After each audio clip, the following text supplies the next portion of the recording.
Kyle Larson dominates the Kansas Speedway, while the next gen has severe dirty air issues. Let's talk about the Advent Health 400 at Kansas.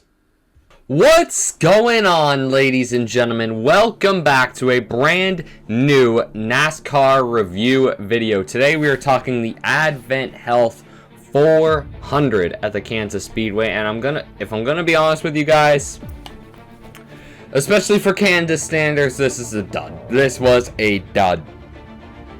I mean, Kyle Larson did dominate the day. I think he ended up leading like 240 laps or something like that out of like 287. But that's what happens when you have one of the best drivers in the world. But like, we'll have a topic about the next gen after the race, but like, NASCAR seriously needs to redesign this car.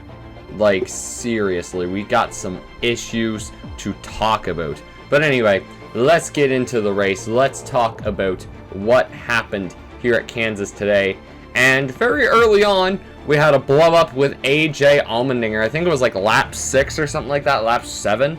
And the 16 just completely blew up. I don't know what happened, but AJ Allmendinger's rant on the radio was absolutely hilarious. If you had his cam on for HBO Max, that was one of the funniest things I've ever heard in my life. I'm going to take a quick swig of water, but oh my god, I got some on the tip of my nose. But that was one of the funniest things I ever heard. It's just him getting on the radio and going, ECRF sucks! As soon as he blows up, it's like, oh my god, man, that's funny. But early on in the race, I mean, it was just the Kyle Larson show. The whole race was just the show of Kyle Larson. Once he got away on those restarts, he just flat out drove away. And I mean, he definitely didn't have the long run car, I'll save that. And I mean, we never usually see Kyle Larson save up his tires for a long run anyway. But yeah, on the first green flag pit stops of the day, Bubba Wallace had an equipment interference penalty because he interfered with Josh Berry's pit crew. So that was a rough break for Bubba Wallace. I mean, he drove his way up into the top 5 early in the race. So rough break for the 23 team. We also had a crash with William Byron. I mean, it was a self-spin, but he blew a tire. He actually played the strategy really good. He pitted early, and Larson and Bell were the two dominant cars early on. Byron put himself in the middle of them two. I was like, well, that's really good for the 24. He gave himself some really good track position. But unfortunately for him, they either had a loose wheel or he just blew it. But the 24 just went for a single car spin on pit lane. He brought out the caution, and Kyle Larson picked up the stage 1 victory. You're going to hear a lot of that today. It's just victory for Kyle Larson, victory for Kyle Larson. I will admit, as much as I think we do need to talk about the next gen car after this, it definitely had its good moments on the restarts, like when people would go and make it 3 wide and all that. The restarts were entertaining, but everything after that was just it was just a dud. I mean, I'm watching the start of stage 2 here where Elliott had a look at Larson and then Bell went around the outside. That was probably the most exciting moment of the race. Bowman and Blaney were behind as well, trying to make their moves. And then we had Denny Hamlin's clutch issue. On the next green flag pit stop, we realized that Denny Hamlin could barely shift, like his transmission was just completely shot.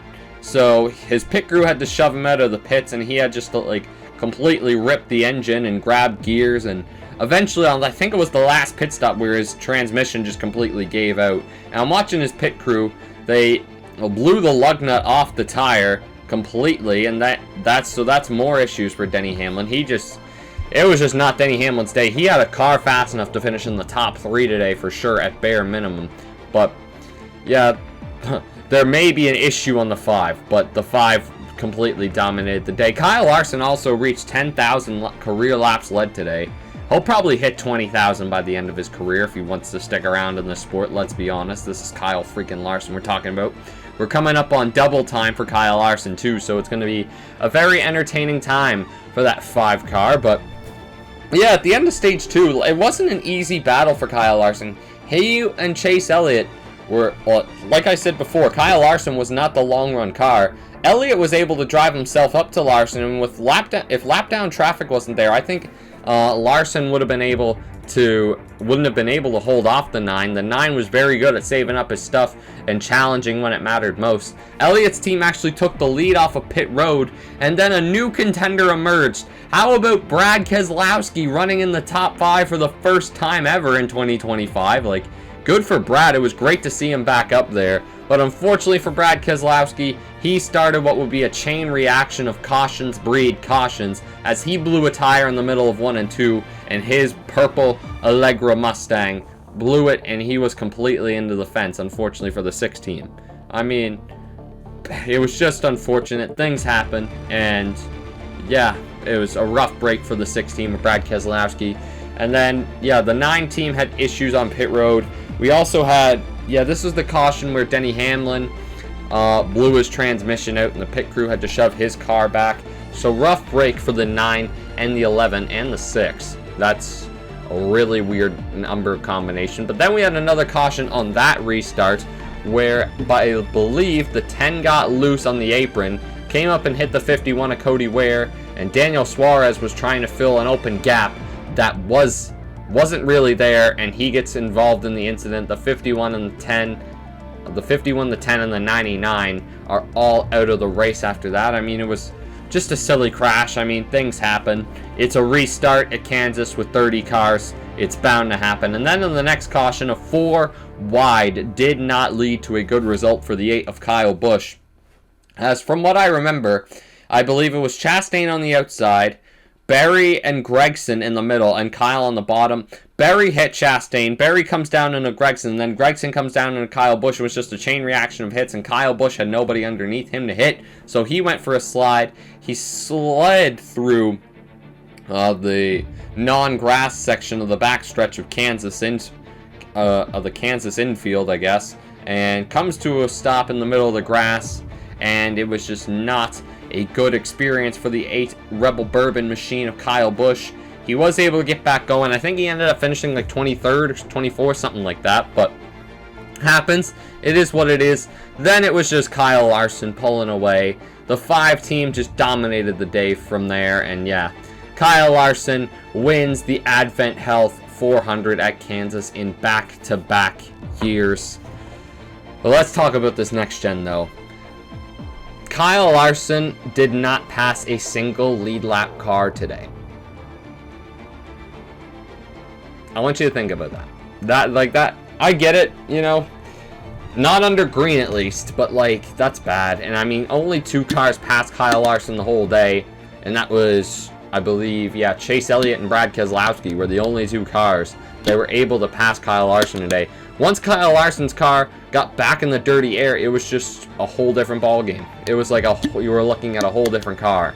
But the clean air and dirty air of these cars, just something needs to be changed, man. Something needs to be changed. We used to look at Kansas as the best track of the next-gen era, and I think it was severely let down today. I think this race was really tampered by how much the dirty air affected these cars.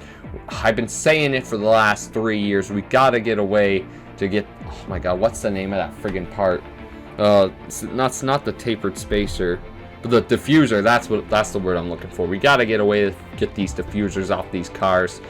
Add some more tire wear. I think we're looking at a decent combination after that. Maybe add some more horsepower. I mean, they're talking like it's gonna be 750 next year. It would be nice. I doubt it, but you never know what could happen. And yeah, man, I guess we'll just have to wait and see what happens. But dude, we need some serious aerodynamic changes to the next gen car, and I hope NASCAR can bring them for 2026. More horsepower, remove the rear diffuser. Like, that would change the game. That would really change the game. I mean, you couldn't hold it flat out at Kansas, but I'm sure if you put 70% throttle the whole way through the corner, I'm sure you could probably make it out clean. Like, it was bad at points. I'm not even gonna lie, but I mean, it is what it is, though. It just is what it is. Racing is not in a great state at the moment. IndyCar is just getting dominated by Alex Palou. Formula 1 is being dominated by Oscar Piastri, and I mean, the F1 actually had a couple decent races here and there. Miami wasn't too bad, and I mean, Suzuka was meh. What else? Saudi Arabia, meh. Bahrain, meh. China, meh. Australia was awesome. Australia was a great race. I'm just saying we're due for some bangers, and I mean, we haven't really had a good NASCAR race in a while. Like, I mean, Texas was meh. Texas was all right, to be honest. Talladega, meh. Bristol, bad. My God, Darlington was meh. Martinsville was rough. What was the race before Martinsville? Was it? No, it wasn't Coda.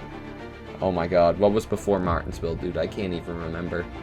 Was it Vegas? It might have been.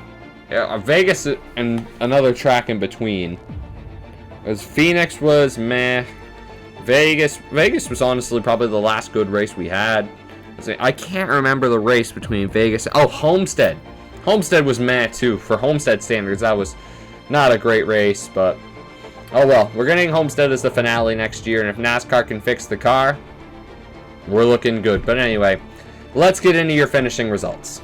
Well, having a look here at your finishing results, Kyle Larson does get the win here today at the Kansas Speedway. Then it was Christopher Bell, Ryan Blaney, Chase Briscoe, Alex Bowman, Josh Berry. Josh Berry did rebound for a P6. That's really good. I mean, Briscoe, he was at the back most of the day. Briscoe was my driver to watch. I think a lot of people were sleeping on Chase Briscoe for this race, and he pulled it out for a P4. Good for him. I mean, Christopher Bell was probably Kyle Larson's best challenge the whole day, and most of the day he was like 5 seconds behind him.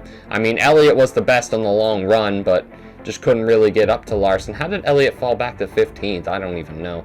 But yeah, Larson just flat out dominated. Max points day for Larson too. Xfinity fastest lap. I believe he got the fastest lap.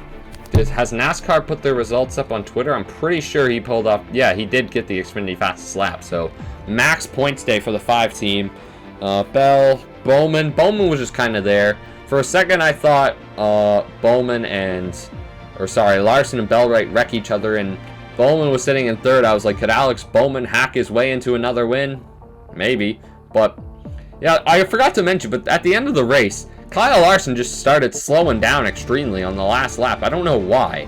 It ended up being a 3/4 of a second win, but Bell and Blaney were coming, and they were coming real hard. NASCAR moment. But anyway, that's what happened. Josh Berry, after a pit road speeding penalty, rebounds to 6th. Him and Ryan Preece seem to be really even on pace the whole day, and Ryan Preece ends up in 7th. Man, the whole RFK team should have been in the top 10 today. Sucks that Brad Keselowski had that flat tire, because he needs a good points day. He's sitting 32nd in the points, so he could really use a good run. Joey Logano, P9, Chris Buescher, P8. Chris Buescher was probably one of my picks to get a top 5 today, so I'm happy he got a decent result. John Hunter Nemechek, P10. Don't really know where he came from, but good result for him. Austin Cindric, Todd Gilliland, Corey Heim. How about Corey Heim, man? He had a great day. Austin Cindric, there was one point where Austin Cindric was like 7th in stage 1, then just completely fell back to like 32nd or something like that. I don't even know, but he rebounded for a good day, I guess. Todd Gilliland really wasn't in the top 15 the whole day, but still rebounds for P12. How about Corey Heim? His like 4th Cup start, finishing P13, outruns all of his teammates. Hell, he outran Tyler Reddick at Kansas. Good job, Corey Heim. I mean, he wasn't there for most of the race, but he gets the result where it matters the most. He grinded it a good result. Good for him. Noah Gragson, P14. Solid result for him. Chase Elliott, P15. And I mean, yeah, it should have been a lot better for Chase. I thought for a second he was going to win the race, especially at the start of stage 3, but oh well, it is what it is. Zane Smith had a better day than what the results show. He was in the top 10 for most of the day, so unlucky for Zane Smith. Tyler Reddick, P17, not the speed we expected of this 45 at Kansas. Same with Chastain. They just weren't in the top 10 the whole day. Sucks, but it is what it is. Ricky Stenhouse Jr. How about Shane Van Gisbergen pulling off a 20th? Good for him. Kyle Busch did rebound for 21st, and it was Austin Dillon, Michael McDowell, William Byron. After that early spin, rebounds for 24th, 24, and 24. Cole Custer, Carson Hocevar. Carson Hocevar almost brought out the caution late. His right front tire was just completely gone to shreds. And yeah, the 77 just held on for a P12 P26. Riley Herbst, P27. That was Ty Gibbs, Jesse Love, Cody Ware, Justin Haley, who was involved in a wreck. I forgot to mention the Justin Haley and Eric Jones wreck, but that took them two out of the race because, yeah, Eric Jones there. Bubba Wallace was involved in that wreck too. Then it was Daniel Suarez, Ty Dillon, Denny Hamlin, Brad Keselowski, and AJ Allmendinger rounding out your results. Now, let's take a look at, your Kansas Driver of the Day. Well, guys, for Kansas Driver of the Day, this one is an easy one for me. It has to be Kyle Larson. It just has to be. The man was just way too dominant today. Dominant from start of the race till end of the race. No one barely ever passed him. It was just the 9 of Elliott and the 6 of Keselowski were the only cars who were able to pass him the whole day. So, I can't not give it to Kyle Larson. I can't not. Like, he was just too dominant from start to finish today. If Kyle Larson isn't your driver of the day, please let me know in the comments down below who it is. But without further delay, let's get in. Well, actually, we're going to talk about something different real quick. I'll include this in this segment too. We're going to switch over to this camera. We're going to talk about the points. We're going to talk about the points. The good old points. Gotta love when my internet isn't working either. Hey, there's the insides of how I do these graphics, my Patreon, my X account, and where I get my graphics from. But yeah, so let's talk about the playoffs. So as it stands, Larson has 3 wins, so does Bell, Hamlin with 2, Byron with 1, Logano with 1, Cindric, Berry with 1, Elliott is plus 127, Blaney plus 111, Reddick plus 106, Bowman plus 74, Bubba plus 59, Chastain plus 49, Buescher plus 33, Briscoe plus 27, Stenhouse plus 7. That's a great going for Ricky Stenhouse, man. The fact that Ricky Stenhouse is currently sitting in the playoffs on points, massive respect. Kyle Busch, John Hunter Nemechek, and Carson Hocevar are the first 3 or 4 drivers out of the top 16 in points. So very, very interesting. Very, very interesting to see where this goes. I mean, obviously we know who the big dogs are, so Kyle Larson leads the regular season championship, though, so that is good for him. And I mean, yeah, oh my God, Brad Keselowski's 33rd in points, but I'm sure some of these guys will work their way up and all that stuff. But yeah, that's your points watch for this weekend. Let's put the race on the Skyler scale. Honestly, guys, this race was a bit of a letdown. It really was, unfortunately, but I mean, just gotta accept it, you know. It is what it is. For the next gen, let this race down. I'm going to give the 2025 Advent Health 400, let's give it a 65% on the Skyler scale. Definitely wasn't the greatest race ever, but I mean, it was still an all-around average NASCAR Cup Series race. That's honestly what the season has been so far. It's just average. Nothing has really changed. Nothing has really been crazy. It's just been an average season.